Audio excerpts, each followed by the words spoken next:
Welcome to monsoon.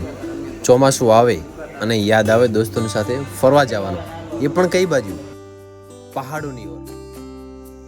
એવું લાગે કે ચોમાસુના 3 મહિના બહાર જ રહીએ, 90 દિવસ. પછી એમ લાગે કે યાર ઓફિસનું ટેન્શન, ઘરનું ટેન્શન, પછી ઘરની જવાબદારી, એ બધું ધ્યાનમાં રાખી અને માંડ એકાદ મહિનામાં 2-3 દિવસ બહાર નીકળી શકાય.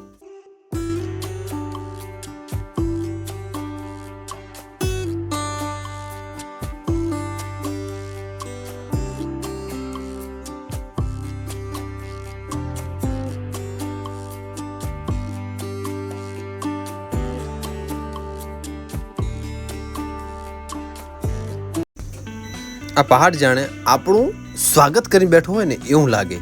દૂરથી એવું લાગે કે આવો, અમારી ગોદમાં આવો. એક એવી વ્યક્તિ જે આગળના વેઢા ગણાય એટલી વાર ફરવા તો ના જઈ શકાય, પણ વર્ષમાં એ પણ ચોમાસામાં 2-3 વાર તો અચૂક જોરાય.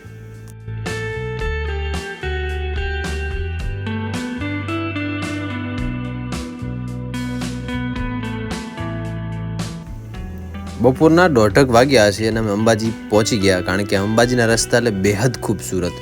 બંને બાજુ હરિયાળી એટલી, પણ ચોમાસું મોન્સૂન આવે એટલે કમસે કમ 30 દિવસ પછી આવી હરિયાળી જોવા આપણને મળે.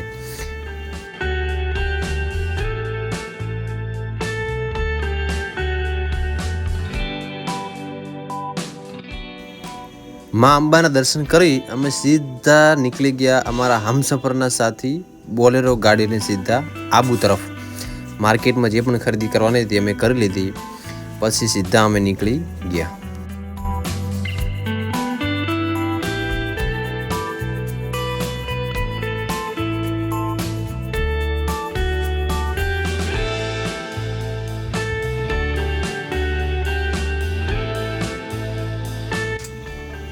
ધગધગતા ગરમીમાં એક સુંદર મજાનો રોડની સાઈડમાં એક ઝરણું મળી જાય ને તો એની મજા જ કંઈક અલગ છે. તો અમે આ ઝરણો જોઈને બસ અમે વિચાર જ ના કર્યો, સીધું ગાડી સ્ટોપ કરી દીધી અને બધા નીચે ઉતરી પોતપોતાની રીતે મજા લેવા માંડ્યા. કારણ કે ઝરણું એટલું વરસાદ બિલકુલ નહોતો, પણ આગળનું પાણીનો આવરો હોય એનાથી બેહદ ખૂબસૂરત એના સીન લાગતા હતા.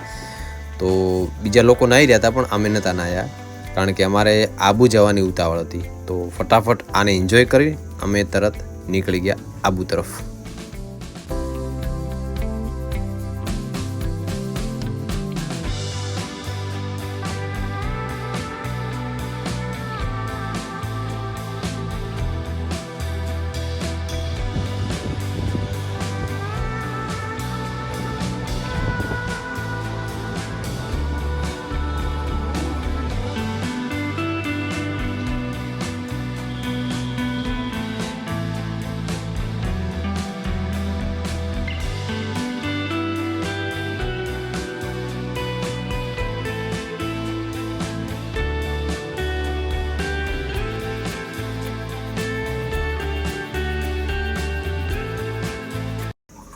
આબુના ડુંગરમાં મેં જ્યારે એન્ટ્રી કરી ત્યારે વાંકા ચૂકા રસ્તાએ અમારું સ્વાગત બિલકુલ મસ્ત રીતે કર્યું અને મજા જ આવી હતી. કારણ કે ગાડીઓ ઉપરથી એટલી બધી આવતી હતી ને કે અમને એમ લાગતું હતું કે અમને ક્યાંક ના ઠોકી નાખે ગાડીવાળા.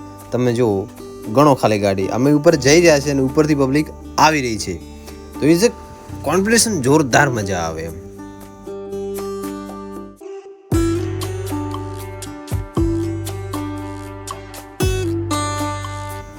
તમને એવું લાગતું હશે કે આટલા લોકો ઉપર જઈ રહ્યા છે ને એટલા લોકો પરત આવી રહ્યા છે, તો ઉપર કરતા શું છે એક રાત? તો એ પણ હું તમને બતાવી દઉં કે શા માટે લોકો ઉપર જાય છે. કારણ કે ઉપરના નજારા જ કંઈક અલગ છે. જો આખું ડુંગર છે અને એને ગોળ ફરતે ફરતે ફરતે ફરતે ગાડીને આવવાનું છે.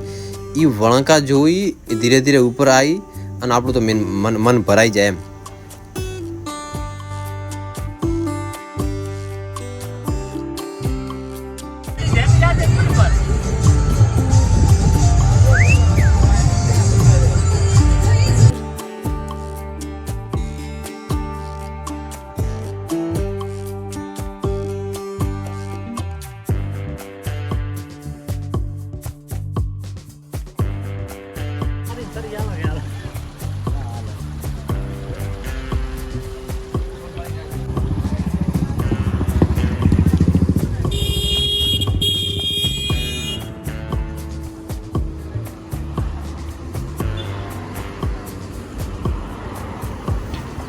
દોસ્તો સાથે ફરવા જવાની, અધવચ્ચે સ્ટોપ કરી અને ચા પાણી પીવાની, કોલ્ડ ડ્રિંક્સ પીવાનું, કોલ્ડ કોફી પીવાની, ભૂટ્ટા ખાવાના, કોઈ ફોટા પાડે, કોઈ રીલ બનાવે આ બધું જોવાની અને આનંદ માણવાની જ એક ખુશી છે.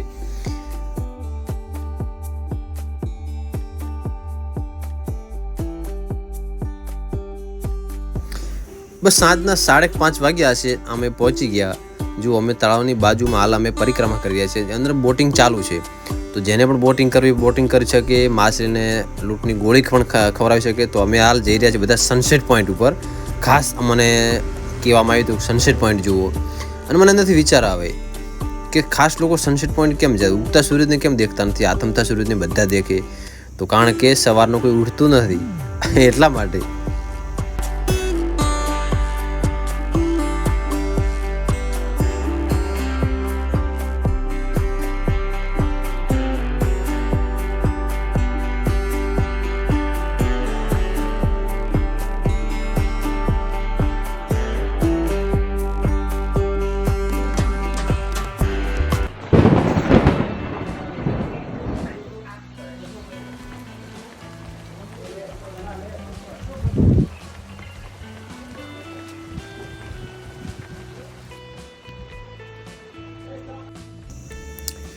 Good morning.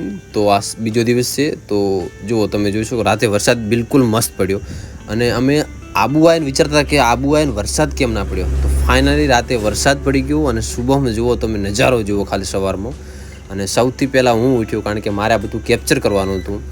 તો તમારી સામે રજૂ કરું છું આ બધું એના સુંદર સુંદર.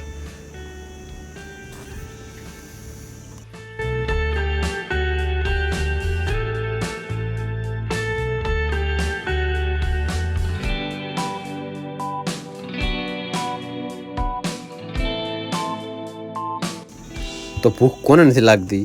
અમે જેવા બ્રેકફાસ્ટ કરવા નીચે ઉતરે એમાં વાંદરા ઉપર આવી ગયા. તો લગભગ અમારી પહેલાં બીજા કોઈક રોટલી આપી ગયા હતા. હવે સરસ મજાની રોટલી ખાઈને એ પણ નાસ્તો કરે છે. અને અમારે જવાનું સીધું અર્બુદા માતાજીના મંદિરે, અધર દેવીએ. તો ત્યાં ફોન અલાઉડ નહોતો, ત્યાં અમે દર્શન કર્યા. અને સાંજે રિટર્ન આવતા હતા. જો રિટર્ન આવતી વખતે નીચેથી લોકો કેટલા ઉપર આવી રહ્યા છે એ ખાસ જોવાનું છે. અને એ શા માટે ત્યાં ઊભા છે એ પણ તમને બતાવું. ક્યાં કે એક નાનો વોટરફોલ છે, ઉપરથી પાણી પડે છે. એ લોકો જોવા માટે અને આબુ અંદર ખાસ આવે, અને પિકનિક મનાવવા માટે અને મોજ શોખ કરવા માટે આવે. જો કે જો ખાસ ટ્રાફિક એમને જ કરી છે ગાડી રોકી રોકીને, બાકી વચ્ચે ટ્રાફિક ના હોય, જોઈ શકો છો.